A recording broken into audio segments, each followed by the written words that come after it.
Les livres ne sont que de passage. Ils vont être entre mes mains pour une restauration. Après, ils s'en vont.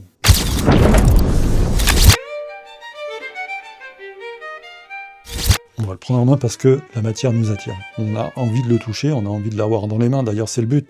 Un livre, si tu ne le prends pas dans les mains pour le feuilleter, ça ne sert à rien.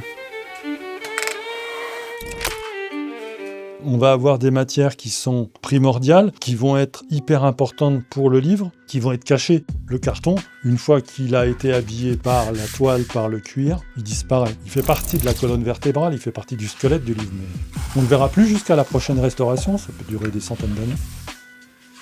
C'est essentiellement des gestes et des étapes qu'il faut reproduire de façon assez régulière. Il ne faut pas oublier que c'est un petit peu comme la pratique d'un instrument de musique ou d'un sport. Il n'y a que en pratiquant que tu vas pouvoir affiner le geste.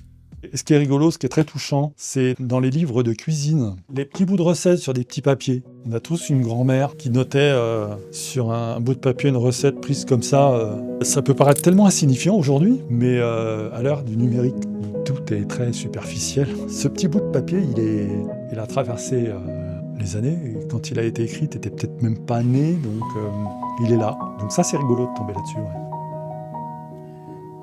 Ce qui me plaît le plus aujourd'hui, c'est de pouvoir travailler sur de la restauration d'ouvrages, de travailler sur des livres qui ont une histoire, aider les livres à passer les années.